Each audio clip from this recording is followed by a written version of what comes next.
afternoon, room 1. It's really great to be with you this afternoon. The big purpose question for today is this. Who is Frederick Law Olmsted and why is he so important? What's going on in this picture that you could describe New York City?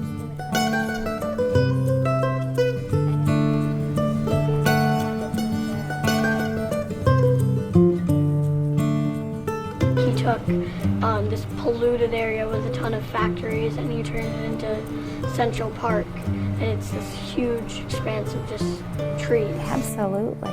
He worked hard to make our nation more enjoyable for other people. Right here in Brookline is Frederick Law Olmsted National Historic Site. And when you come, you'll get to see where Olmsted lived, where he worked, and you too will become landscape architects.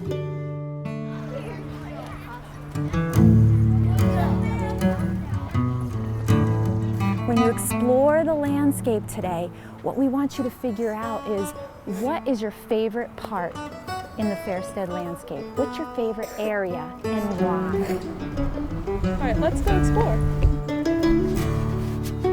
We don't have a lot of opportunities to really explore a very open-ended place. That really is something that I think has been just great for them, that freedom.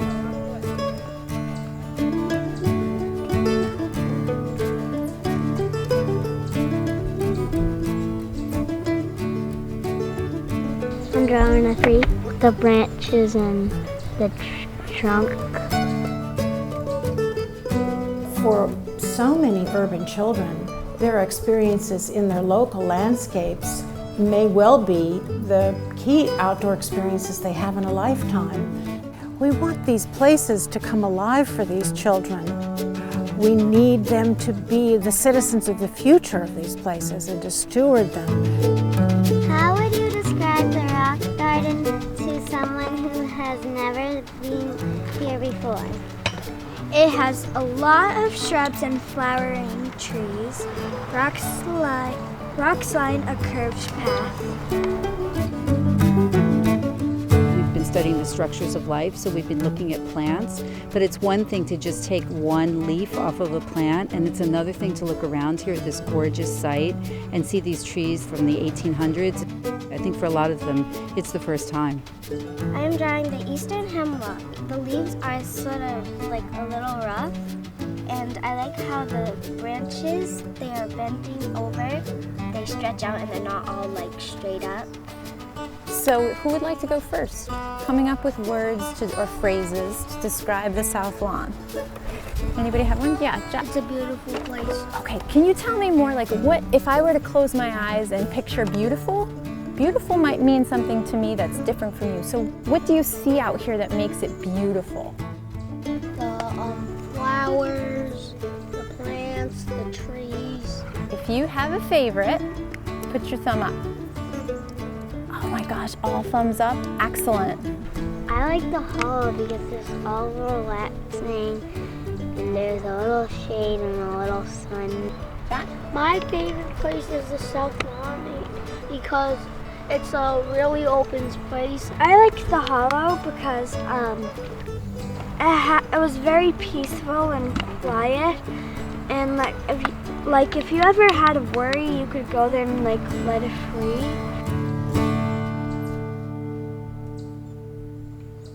All right, are you folks ready to be landscape architects? Let's go to the model shop.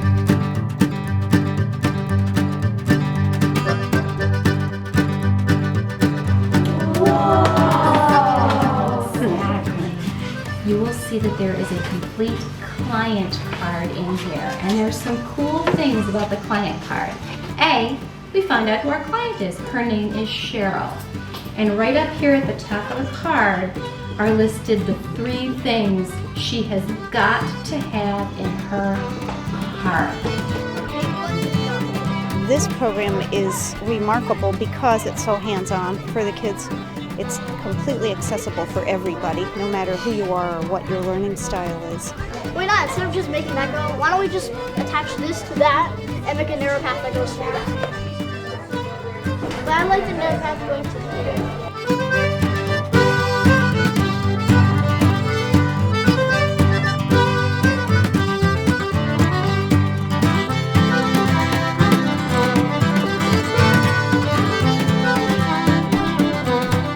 Want to put it here? Yeah. That's fine. And then we could have like one out here. It took a lot of deciding to make that park. We had a really hard time thinking of where which would go, so we have to keep moving until we got it right. We need some more trees over there because it's just spare over here. I mean, they're really thinking about their client. And in the end, they said, you know, we were designing for the client and for ourselves. That's not something that kids naturally do. Put some different trees here. There we go. We're almost done.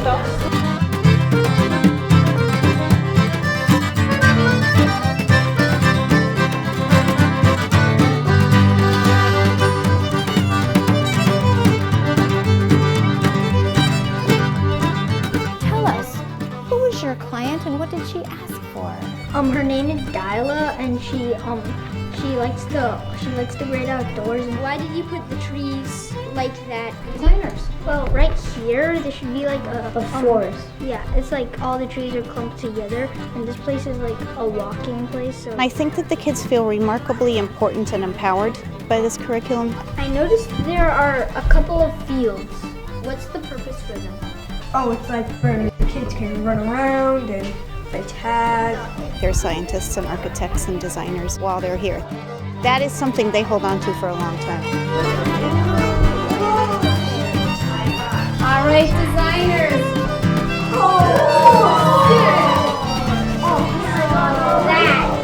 So here's a question for you. If this park was in your community, would you go to this park? Yes, every single year.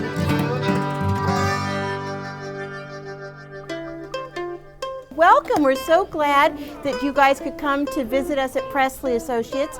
We're an office that does landscape architecture. Look at the pictures on the wall here because these show you landscapes that we have designed and built.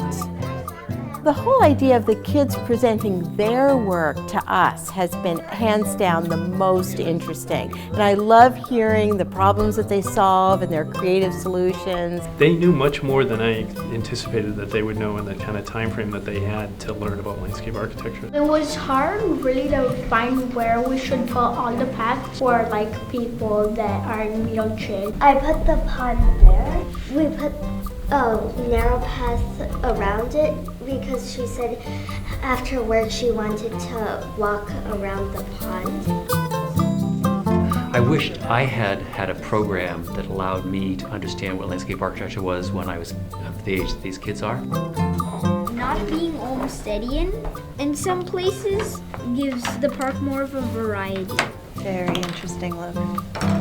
I was really shocked at the diversity of ideas and thought that was coming from the kids. You can see right here. What do you think this is right here? It's like a peaceful and like I can hear myself think. I learned a lot about landscape architects, like Frederick Law Olson. I learned a lot what he made. Yeah. How is this going to shape what they do in the future? I mean, maybe some of them will be landscape architects, maybe they won't, but how is it going to even just shape how they think about space or how they think about public places in the future?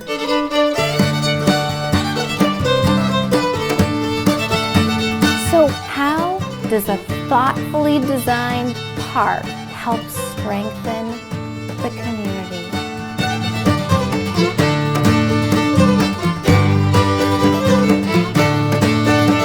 You can go play on the structure and it'll make you more healthy.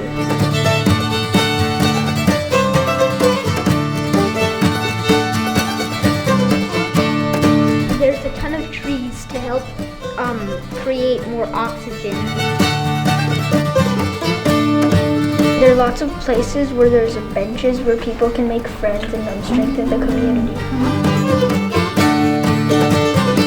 They can walk and ride bikes, so you can just relax as you go through these places.